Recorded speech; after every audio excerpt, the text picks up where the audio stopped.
வணக்கம்.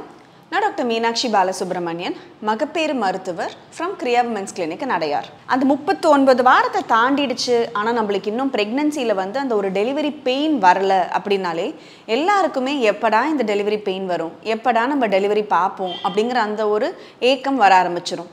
ஸோ நம்மளுக்கு அந்த மாதிரி டெலிவரி பெயினை is there any natural ways, அதாவது நம்மளுக்கு ஒரு நேச்சுரலான ஒரு வழியில் நம்மளால் இந்த பெயினை இன்டியூஸ் பண்ண முடியுமா அப்படிங்கிறத பற்றி நம்ம இந்த வீடியோவில் நம்ம பார்க்கலாம்.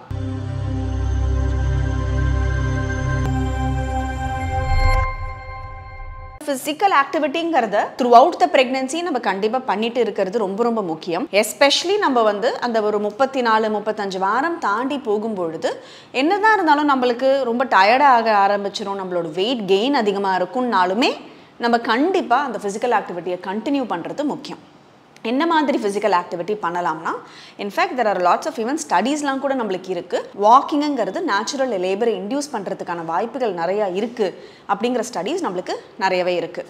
ஸோ என்ன மாதிரி வாக்கிங் பண்ணலாம்னா, அட்லீஸ்ட் ஒரு 20 minutes to 30 minutes of walking, நல்ல ஒரு பிரிஸ்க் வாக், உங்களுக்கு என்ன முடியுமோ, உங்கள் உடம்பை வருத்திக்கிட்டு நடக்கணும்னு இல்லைனா கூட ஒரு பிரிஸ்க் வாக் அட்லீஸ்ட் ஒரு 4-5 days in a week பண்ணோம்னா நம்மளுக்கு அந்த ஒரு லேபர் இன்டியூஸ் ஆகிறதுக்கு வாய்ப்பு நிறையா இருக்குது.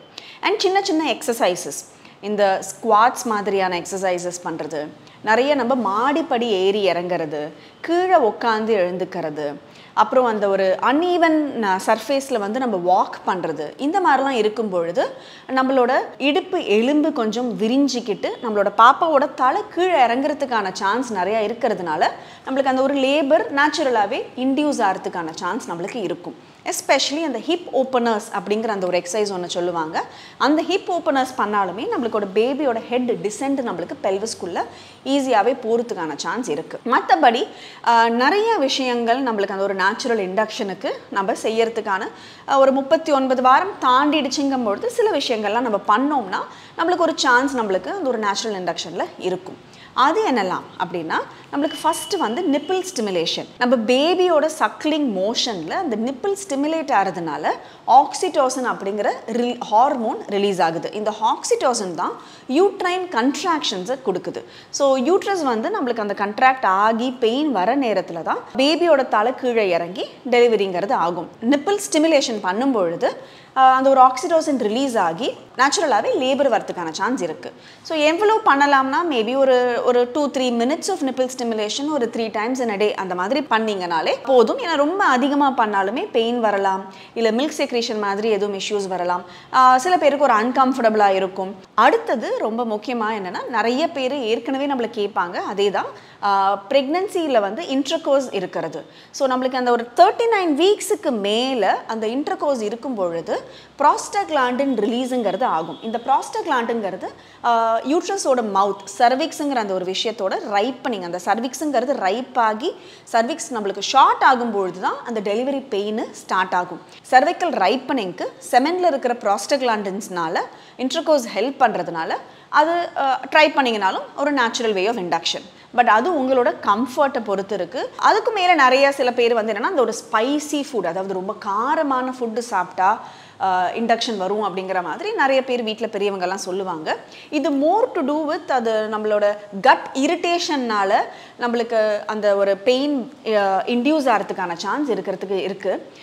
ரொம்ப அதிகமாக ரொம்ப காரமாக அதுக்காக சாப்பிடணுங்கிற அவசியம் கிடையாது. அது ஏன்னா நிறைய பேருக்கு ஒரு ஸ்டமக் அப்செட் கொடுக்கும். உங்களால் என்ன முடியுமோ அது வேணால் நீங்கள் ட்ரை பண்ணலாம். ஏன்னா இதுக்கு சயின்டிஃபிக் ப்ரூஃப் எதுவுமே நம்மளுக்கு கிடையாது. சாப்பாடு அது நம்மளுக்கு ஒத்துக்கிற ஒரு சாப்பாடாக இருந்துச்சு அப்படின்னா அதில் ட்ரை பண்ணுறதுல நம்மளுக்கு எதுவும் தப்பு கிடையாது. அண்ட் அதே மாதிரி நிறைய இந்த ஸ்ட்ராபெரி ஹெர்பல் டீஸ் அதெல்லாமும் இருக்குது. அதுக்கெல்லாமும் எதுவுமே நம்மளுக்கு ஒரு சயின்டிஃபிக் ப்ரூஃப் கிடையாது. சில பேர் நிறைய அந்த அக்யூப்ரெஷர், அக்யூபங்க்சர் பாயிண்ட்ஸ் எல்லாம் பற்றியும் சொல்லுவாங்க. அதுவும் யார் எப்படி பண்ணுறாங்கங்கிறது ரொம்ப முக்கியம். அதனால் அதெல்லாம் நம்மளுக்கு ஒன்றுமே தெரியாமல் நம்ம அதெல்லாம் பண்ணுறதை அவாய்ட் பண்ணுறது ரொம்ப ரொம்ப அவசியம். ஸோ மெயினாக இந்த 3 விஷயம், physical activity, nibble stimulation, sexual intercourse, இது காமனாக எல்லாருமே ஒரு நேச்சுரல் வேஸ் ஆஃப் இண்டக்ஷனுக்கு சொல்லுவாங்க. பட் நம்ம பாடி எப்படி இருக்குது, உங்களோட பாப்பா எப்படி இருக்குது, அதெல்லாம் பொறுத்து தான் நீங்கள் இதெல்லாம் ட்ரை பண்ணுறது முக்கியம்.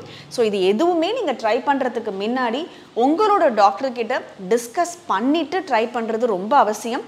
அது மட்டும் இல்லை, எப்போ உங்களோட பேபி ரெடியாக இருக்கோ அப்போ தான் நம்மளுக்கு அந்த பெயினுங்கிறது இன்டியூஸ் ஆகி வரதுக்கான சான்ஸ் ரொம்ப அதிகமாக இருக்குது. ஸோ உங்கள் டாக்டரை நம்பி அவங்கக்கிட்ட பேசி இதெல்லாம் செய்யலாமா அப்படின்னு கேட்டுட்டு நீங்கள் பண்ணுறது will always be better. Happy pregnancy and happy delivery.